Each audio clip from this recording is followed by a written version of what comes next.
Assalamualaikum warahmatullahi wabarakatuh. Kembali lagi dengan saya, Miftahul Hasanah, dalam pembelajaran sejarah. Kali ini kita akan mempelajari materi tentang Indonesia masa demokrasi liberal. Nah, materi ini merupakan materi dari Sejarah Indonesia kelas 12. Nah, terdapat sebuah ungkapan bahwasanya ketika kita membahas Indonesia masa demokrasi liberal, itu berarti kita sedang membahas bahwasanya Indonesia itu sedang belajar berdemokrasi. Nah, kenapa demikian? Itu adalah sebagian dari upaya bangsa Indonesia untuk menemukan sistem pemerintahan dan juga sistem demokrasi yang cocok dan sesuai dengan Indonesia. Istilah demokrasi liberal sendiri itu terdiri dari dua kata, yaitu demokrasi dan liberal. Nah, kata demokrasi itu berasal dari bahasa Yunani, yaitu demos dan kratos. Demos artinya rakyat dan kratos artinya adalah pemerintahan.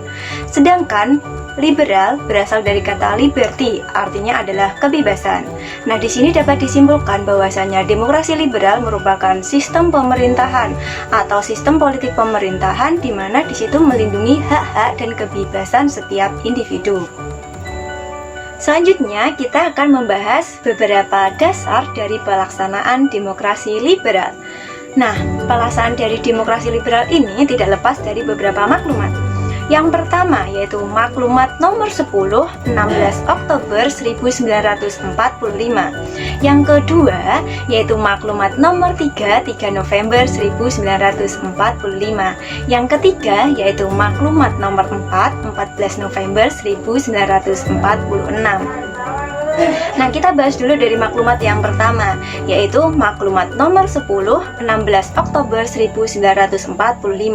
Nah, maklumat ini itu membahas tentang bahwasannya KNIP atau Komite Nasional Indonesia Pusat itu menjadi badan legislatif.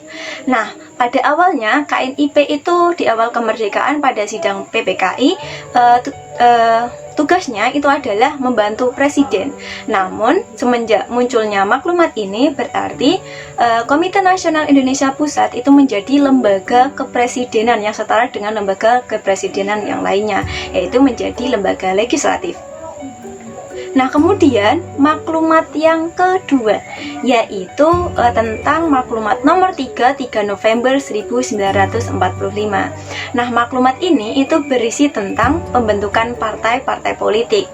Kemudian yang ketiga yaitu maklumat nomor 4 14 November 1945.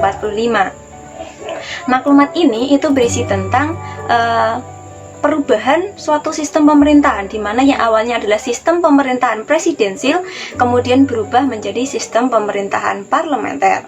Nah, berikut itu tadi adalah dasar pelaksanaan dari demokrasi liberal. Nah, kemudian kita akan membahas beberapa ciri dari pelaksanaan demokrasi liberal. Nah, terdapat beberapa ciri dari demokrasi liberal. Yang pertama yaitu kabinet silih berganti atau kabinet jatuh bangun.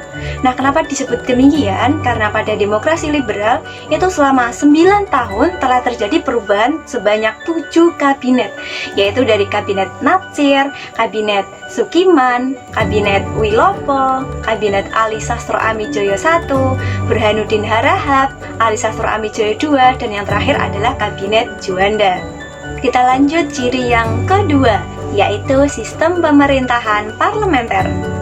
Dalam sistem pemerintahan parlementer, kabinet dipimpin oleh seorang Perdana Menteri. Nah, kemudian Perdana Menteri ini bertanggung jawab kepada parlemen. Ciri yang ketiga yaitu menggunakan Undang-Undang Dasar Sementara 1950.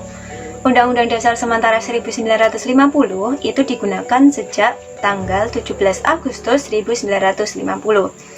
Nah, penggunaan Undang-Undang Dasar Sementara ini itu menandai dibubarkannya RIS dan Indonesia kembali ke bentuk negara kesatuan. Ciri yang keempat yaitu Presiden sebagai kepala negara dan Perdana Menteri sebagai kepala pemerintahan. Dari ciri tersebut menunjukkan bahwasannya Presiden sebagai kepala negara, Presiden sebagai simbol negara, tetapi yang melaksanakan roda pemerintahan adalah Perdana Menteri. Ciri yang kelima yaitu muncul beberapa gerakan separatisme. Nah, beberapa gerakan separatisme ini ada PKI Madiun, Gerakan 30 September, DITII, APRA, Andi Aziz, RMS, dan PRRI Permesta. Ciri yang keenam yaitu perekonomian belum membaik. Di mana pada awal kemerdekaan Indonesia itu tidak lepas dari yang namanya perjanjian KMB. Nah, dalam perjanjian KMB ini salah satu isinya menyatakan bahwasanya Indonesia itu menanggung hutang-hutang Belanda sejak tahun 1942. Nah, ini adalah yang menyebabkan salah satu penyebab perekonomian Indonesia belum membaik. Selanjutnya, ciri yang ketujuh yaitu tumbuh suburnya partai politik.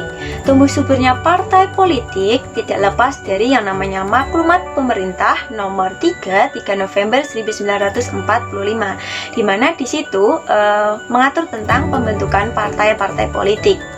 Nah, selanjutnya kita akan membahas kabinet-kabinet era demokrasi liberal.